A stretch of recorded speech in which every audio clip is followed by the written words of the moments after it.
Okay, here we have the schedule for NAL stage number 2 of the 2022 season. So this starts up in just over a week. Today is the 6th of June, and it starts on the 14th of June, so a week from tomorrow. As you can see here, it ends on the 12th of July, so the whole stage will run in the course of about a month, just under a month, and it'll be on Tuesdays and Wednesdays, just like last stage was, so Tuesday, Wednesday, so on and so forth, except for the very last week, which will just be on a Tuesday. There are 10 teams, single round robin, so each team will play 9 times. There are 5 games per playday, so we will see 45 best-of-1 games over the course of the stage, and nothing new. I think maybe like the system could use a little bit of a rework. I think just single best-of-1 round robin doesn't always put the best team as going to the major and teams in their appropriate position and stuff, but it's the system we have. It's pretty good for spectator purposes, but again, for determining the actual best teams and whatnot, I'd like a little bit more. And of course, it'd be more exciting to see more Siege. I think a lot of people sort of tune out a little bit when it comes to a lot of best-of-3s, but maybe a double round robin system would be cool. Okay, whatever. We're going to talk about some of the games. I guess we'll just maybe talk about the first week of games and talk about the storylines for some of these teams. The team on the left and right is determined. Whoever placed higher last stage is on the left versus whoever's on the right. So Astralis, they place first, so they're always on the left. Mirage placed last, they're always on the right. So on and so forth. Just a little bit of a thing to point out. And before we talk about the first days, I just wanted to point out this very last game. This could be rather exciting. Astralis just got first place in the most recent NAL stage. They got second place at the major. And Space Station, well, they didn't perform too well at majors last year, but in stages 2 and 3, they were sort of the kings of NAL. They got first place both stages. They only took one single game loss in each stage, one versus Dark Zero, one versus Soniqs. So they were extremely dominant, and they fell off a little bit this stage. They just barely missed out on the major. So, I mean, maybe this will be like last stage, where this game doesn't end up having too much on the line. This was Soniqs versus TSM last stage in this position, and those teams were the reigning world champion versus the reigning NAL champion. So it looked like it'd be quite exciting, but it turned out that they were only fighting for winner could maybe get 7th place, and I think they ended up in 8th and 9th place, Soniqs and TSM respectively. So again, not that much on the line. It was kind of fun to watch because Goddess subbed in for Rexton, and then Soniqs still won. But okay, maybe this one will actually end up being exciting. Maybe it'll be like Space Station versus Dark Zero from last stage, where the winner goes to the major and loser doesn't. Maybe one of these teams will still be trying to get into that spot, and maybe these two teams will be locked in. I don't know. I hope the stakes are set up appropriately for the very final game. It looks like it could be potentially exciting, even if there are no stakes. I guess just for the storyline of the current top NAL team from the most recent stage versus the former king of the last 2 stages. Okay, so we'll go down the line here, and we'll talk about each of these matchups and each of the teams in the matchup. So Dark Zero versus Beast Coast to kick us off. This could be quite exciting. The last time that these two teams met, it was, of course, last stage. They went all 15 rounds on Villa. Beast Coast was a single round away from beating Dark Zero, and Dark Zero did take it, and they are, at this point, very well known for going to overtime and usually winning in overtime if they do go to overtime. They had the one stage last year where they went to overtime like 6 times, and they only lost, I think, a single game over the course of the whole stage. And but they ended up in like 4th or 3rd or something because you lose points by going to overtime. Yeah, I think Dark Zero exceeded everybody's expectations by going on to win the major. I don't think people were terribly surprised when they ended up in top 4. Maybe a little bit. I could have seen them maybe missing out, and certainly they would have missed out if they just lost the Space Station. But top 4, they did go to both of the majors last year, so not too surprising to see them go to this major. But they didn't do especially well in the majors last year.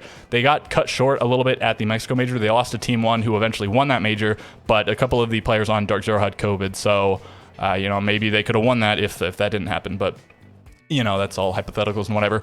They did go to the majors, they did go to this major, and they won this major. But of course, the major they did play, I guess, best of 1s in the group stage. But then in the bracket, they're playing best of 3s. They played a best of 5 grand final. But we're back to playing single best of 1s here. And Beast Coast, exceeded everybody's expectations as well. I think a lot of people thought they would be one of the absolute bottom teams. I guess they didn't go insane. They did get 6th place, but they got a little bit surprising wins. And had they got another win and then another point or 2 somewhere else, they would have made it to the major. If they beat Mirage, they would have been a lot closer. And then I think they still needed like 1 or 2 points, even if they beat Mirage. But yeah, certainly the Mirage thing was a little bit of a nail in the coffin. Yeah, they beat Space Station, they beat Parabellum, they almost beat Dark Zero. Yeah, a lot of solid games coming out from Beast Coast. So I think this could be exciting for a number of reasons, but also I guess I should mention the Troy Canadian versus Yardi Drip Bulin rivalry. So if for no other reason, this could potentially be quite exciting. Something that I noticed, Beast Coast has 5 of their 9 games in the first slot for whatever reason, and Mirage has 5 of their games in the last slot. So I sort of think of maybe like the middle 3 and especially like the 3rd and 4th slots as the more premier slots.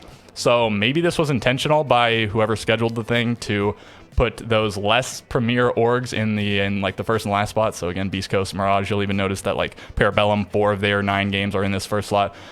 So maybe they intentionally tried to put more of the more high profile matches in sort of in the middle here. You see a lot of like Dark Zero and Space Station and TSM and whatever in the middle. Maybe it was fully random. They'd probably say it was random, but it looks a little bit intentional, right?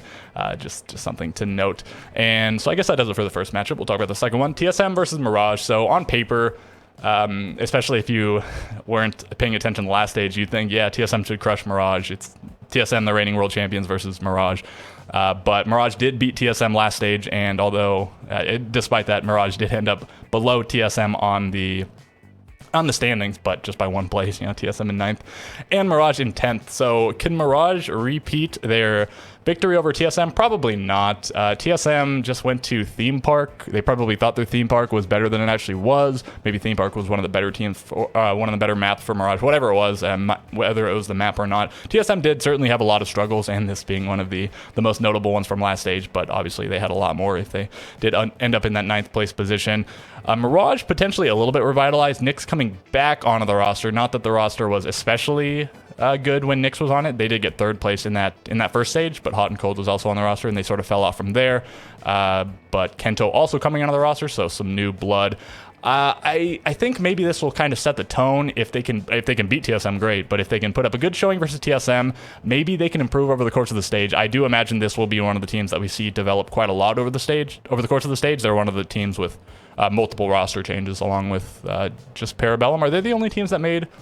I think they are, right? I don't think any other team here made roster moves. So, I mean, I guess look to Parabellum and Mirage to look a decent bit different from how they did last stage. But, Xset last stage, they had a really poor first week, taking, I think, back-to-back 3-7 losses against Space Station and TSM. 2 really good teams historically, but they didn't even have that good of a stage last year, so that makes those losses seem even worse. But from there, Xset went on to win 5 games in a row, and then I think they lost their last 2, but they were both overtime bouts against Oxygen and Astralis, the top 2 teams from last stage. So a very impressive stage by Xset last stage, but you wouldn't be able to tell it based on their first week performance. So maybe even if Mirage starts a little bit slow, maybe they can grind things out. Maybe they won't end up in last place this stage, but they really need to avoid that last place, because if they get last place this stage again, they are really going to be in a bad position when it comes to relegation. So well, I guess we're looking for Mirage to make a bounce up in general, and then TSM to make a big bounce back, because again, reigning world champions, really bad stage last stage. Not that they've in the last while been especially good in NAL, but usually they're at least towards the top, if not in the very top, right? So we'll talk about the next one, Xset versus Space Station. This occurred on the very first play day of last stage as well, and Space Station took it, I think, 7-3. It was on bank. The first half of the game, it was kind of back and forth. Xset were looking pretty decent, and then Space Station kind of ran away with it in the second half. And again, after this very first week, Xset looked a lot better. Maybe Space Station would have lost if they'd played them in a later week, but it is what happened. Space Station missed out on the major. Xset went to the major. So, I mean, based on that, it seems like maybe Xset has a little bit of a leg up. You do have to consider the teams that went to the major. I'm not doing predictions, but just things to consider. You do have to consider the fact that because Xset went to the major, they showed a lot of maps that Space Station didn't show by not going to the major. Xset played in groups, they made it out of groups, they played in the bracket, and Space Station, they did not. They didn't show any of the maps because they didn't play the major, but they did show at this Gamers Without Borders qualifier tournament. They and Parabellum and a couple of CL teams played at. They did show some maps there, and that's even more recent. So that is a lot to go off. They each have some VOD on each other. Maybe Space Station didn't play their absolute hearts out. Maybe they didn't need to against those teams, but they were playing to qualify for a quite big tournament with a quite big prize pool, so probably they were playing pretty close to their ceiling, I would imagine. I think they switched up the rules a little bit too, so they were also trying that out, so that will have been seen as well. So I think this one and the next one I'm about to talk about are probably the most two exciting, and it makes sense, again, being in these 2 time slots. So the next one, Astralis versus Soniqs. This also happened on the first play day of the last stage. So I don't know if they purposely set up these storylines or this really was coincidental, but it is a little bit weird for two of the first day matchups to be repeated this stage. Yeah, this one was a big shock when it happened. Astralis beat Soniqs. Maybe some people thought it might happen. Soniqs had a just insane track record versus Astralis / Disrupt. They beat them like every time. Maybe they lost like one time, but I don't think it was in actual league play. It was in like a qualifier for something, I think. But yeah, 7-1 victory for Astralis over Soniqs was an absolute smash, and it sort of sent Soniqs tumbling. I mean, you know, it probably wasn't the reason Soniqs were struggling. It was probably just signatory of it.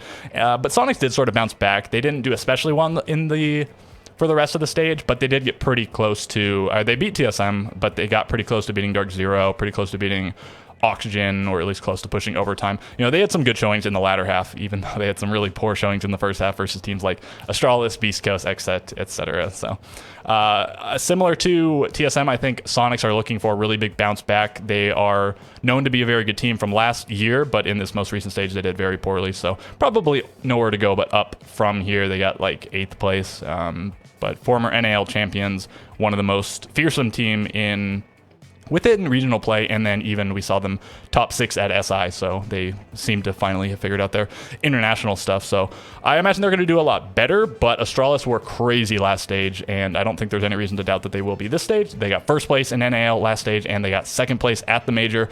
But the thing I said about Space Station and the maps versus Xset is even bigger here. Astralis went all the way to the grand final. They showed a ton of maps, and Soniqs were not at the major. They didn't show any maps. They also didn't play in the Gamers Without Borders thing. So they will have so much more intel on Astralis than Astralis will have on them. So do keep that in mind. I think this will be exciting for a number of reasons. There's also a little bit of a rivalry here, I think, between these two teams and orgs and whatever. Okay, and then the final game of the day, Oxygen versus Parabellum. Not the best game to end on, but might not be a bad game. This was quite exciting the last time that they met. It went, I think, 8-6 victory for Oxygen, but Parabellum was up like 6-3, so it was like a 5-round comeback for Oxygen. Big, massive comeback on Cafe. Oxygen did fall a little bit short at the major. I think they definitely wanted to win it, and I think a lot of people expected them to win it, or at least make it to the grand final, or at least not get smashed by Astralis in the way that they did. Went out with a bit of a whimper, and maybe they're looking for a little bit of vengeance in this stage for that. They also missed out on the first place position in NAL to Astralis, even though they beat them in their game, and that's coming up later. It's over here, and that could be an exciting one. But yeah, I think for the fact that this was a very close game last stage, and also the fact that Parabellum has a new flashy roster with a couple of big fraggers, I think this could be a banger matchup. And I think all of these matchups look pretty good in terms of just quality of play and or storyline for the first day. I think things fall off a little bit. Doesn't look nearly as exciting in the second day, except for this one. This could be hot, and I guess this one also could be. But this is certainly Space Station want revenge on Dark Zero for Dark Zero denying the major to Space Station in that final play day. So I think that does it for everything I want to talk about. I guess I gave a little bit about all of the team storyline going into the first day, a little bit about the matchup. So yeah, I guess without further ado, I will catch you guys in the next video.